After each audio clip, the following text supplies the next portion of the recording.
nganyuk ka warung, janji mayar tanggal hiji, mayar tanggal 25. Atuh ngadat nu boga warung. Nginjem senal nepi ka sarabetna teu digantian. Atuh batur teu percayaan deui. Calon mitoha ditipeng. Atuh jadi teu ngarestuan.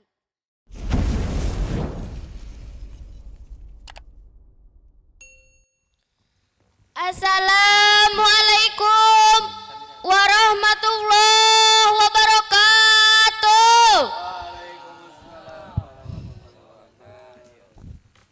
Alhamdulillahi rabbil alamin. Wassalatu wassalamu ala asrafil anbiya'i wal mursalin wa ala alihi wa sahbihi ajmain. Amma ba'du. A'udzu billahi minas syaitonir rajim. Bismillahirrahmanirrahim. Wa ma arsalnaka illa rahmatan lil alamin. Segala puji dan syukur tetap untuk Allah Subhanahu wa taala yang mana telah melimpahkan rahmatnya untuk seluruh hambanya. Oleh karenanya kita bisa duduk berbahagia dalam acara rutinitas, yaitu peringatan Maulid Nabi Muhammad sallallahu alaihi wasallam.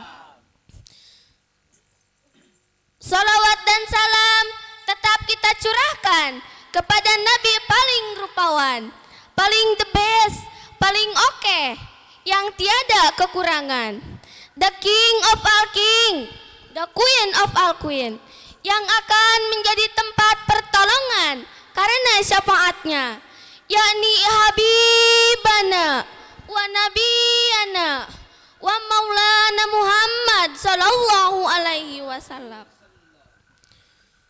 Yang saya hormati Al-Mukarram Bapak Haji Cecep SPDI, aparatur pemerintah, para ulama, ustadz dan ustazah, para santri, dan teman-teman yang saya banggakan.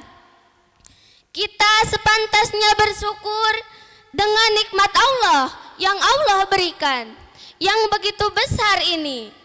Masih bisa perayaan Maulid Nabi dengan rasa aman, tanpa ada gangguan dan rintangan. Tapi kalau melihat negara-negara di barat, boro-boro perayaan Maulid Nabi, baca Al-Quran dan salat berjamaah pun susah. Negara Mali dengan konfliknya, Venezuela, Haiti, Nigeria dan Libya dengan bahaya kesehatan dan bahaya perjalanan. Apalagi Palestina dan Ukraina dengan konflik yang terus-menerus. Teu kabayang ibu bapak lamun orang cicing di negara nu teu aman atau negara yang tidak menerima muslim. Karek adan di buburak, dar salat ditemak. Komo acara meriah kieu, bahaya pisan kalau tidak cedera yang nyawa melayang. Tapi di sini kita bisa merayakan Maulid Nabi dengan rasa aman dan meriah. Kita lihat ada tumpeng, papais, daging ayam, dan tumis, dan masih banyak keolahan. Bahkan mengundang nasi terbangan, dan masih banyak lagi. Aya baligo, tukang dagang, pokoknya mah good way, the best. Ini bentuk rasa cinta kita kepada Rasulullah sallallahu alaihi wasallam.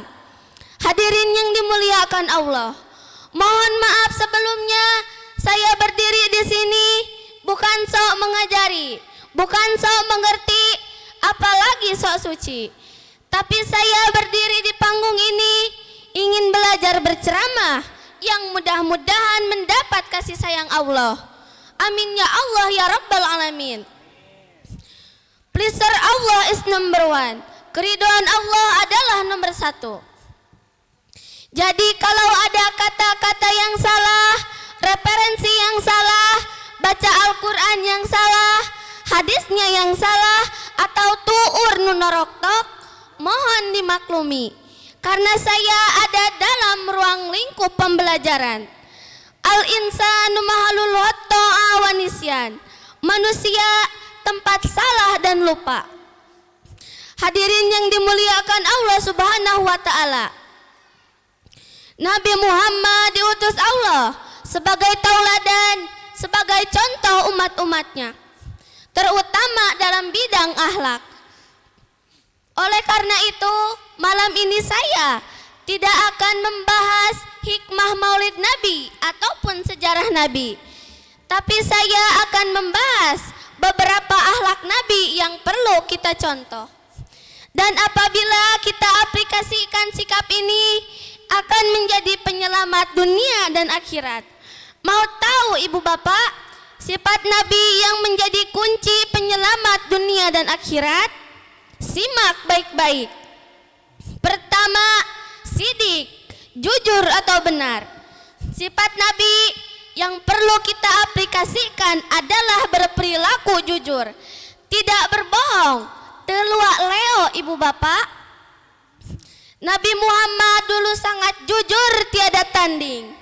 Dititipi barang Siti Khadijah yang begitu banyak, dia tidak pernah ditilep ataupun dikorupsi. Selain dari upah, saking jujurnya, saking amanahnya, Siti Khadijah sampai ke cantol. Dek teka cantol kumaha atuh, ya bager, kasep, soleh, pokoknya mah pemuda idaman pisan.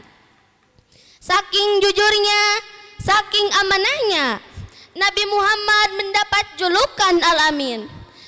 Al-Amin itu artinya orang yang dapat dipercaya. Beliau mendapat julukan Al-Amin itu dari orang Quraisy yang bukan agama Islam. Kalau dibandingkan dengan kita, jangankan dipercaya oleh orang luar agama, dipercaya oleh orang seagama pun sulit, jarang dipercaya. Kenapa itu bisa terjadi? Why? Karena kita tidak mengaplikasikan sikap jujur Rasul. Nganyuk ka warung, janji mayar tanggal hiji, mayar tanggal 25. Atuh ngadat nu boga warung.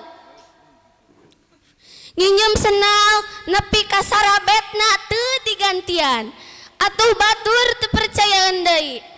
Calon mitoha ditipeng. Atuh jadi teu ngarestuan. Kita tidak dituntut untuk sama sifatnya dengan Rasul, sama kelakuannya dengan Rasul, tapi kita dituntut untuk belajar mencontoh sifat Rasul. Aplikasikan sedikit demi sedikit dalam kehidupan sehari-hari. Sampai kapanpun sikap kita takkan pernah sebanding dengan Rasul, karena kita bukan kelasnya. Kita mah kelas nal butut ibu bapak, Rasul mah kelas mahkota, di luhur, bersih, permata hungkul. Wa ma arsalnaka illa rahmatan lil alamin. Dia rahmat, penerang, cahaya bagi seluruh alam. Dia rahmat untuk seluruh alam, manusia tanpa kekurangan.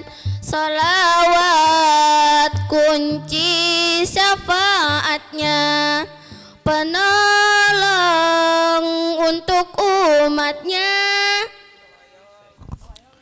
Hadirin yang dimuliakan Allah, Nabi Muhammad sangat mencintai dan menyayangi umatnya. Saking sayangnya, Nabi Muhammad ketika menghembuskan napas terakhirnya masih menyebut-nyebut kalimat umat dan umat. Beliau sangat ingin berkumpul dengan umatnya di akhirat nanti. Mudah-mudahan kita bisa berkumpul di akhirat nanti dengan panutan kita kelak. Ada khutbah yang sangat mengharukan, menggetarkan hati umat muslim. Saat Nabi Muhammad khutbah dalam haji perpisahan. Dari sekian banyak pesan terakhir di haji wada Nabi Muhammad, pesan yang jelas diantaranya pesannya Nabi kepada kita. Pesan terakhir, dengarkan wahai umat. Aku berangkat duluan menunggu kalian di Telaga Kausar. Aku akan menunggu kalian. Dengarkan. Aku akan setia menunggu kalian dan aku akan banyak memiliki umat di hari kiamat. Dari paling banyaknya Nabi Muhammad memiliki umat adalah Nabi Muhammad sallallahu alaihi wasallam. Aku tunggu kalian di Telaga Kausar. Jangan kalian hitamkan wajahku. Artinya, jangan permalukan aku dengan buruknya kelakuan kalian. Jangan permalukan aku di depan Nabi Musa, di depan Nabi Ibrahim, di depan Nabi Isa, di depan abahku Nabi Adam. Dan jangan dipermalukan aku dengan kelakuan kalian. Allah sudah memanjakan aku, memanjakan kalian dengan ampunannya, dengan rahmatnya. Tapi kita dituntut untuk sama sifatnya dengan Rasul. Sampai kapanpun sikap kita takkan pernah sebanding dengan Rasul, karena kita bukan kelasnya. Kita mah kelas senal ibu bapak, Rasul mah kelas mahkota, diluhur, bersih, permata unggul. Jadi kalau ada kata-kata yang salah, referensi yang salah, baca Al-Quran yang salah, hadisnya yang salah, mohon dimaklumi, karena saya ada dalam ruang lingkup pembelajaran. Ibu bapak, mohon maaf sebelumnya, saya berdiri di panggung ini ingin belajar berceramah yang mudah-mudahan mendapat kasih sayang Allah. Amin ya Allah ya Rabbal Alamin. Hadirin yang dimuliakan Allah, ibu bapak, saya pikir itu ceramah singkat dari saya. Tidak perlu panjang-panjang karena ceramah ini bersambung tidak tamat. Tapi ibu bapak jangan dulu kemana-mana karena ceramah ini bersambung tidak tamat. Sambungannya ada di teman saya nanti. Bioon mawa maaf di karungan. Terima kasih, mohon maaf kekurangan.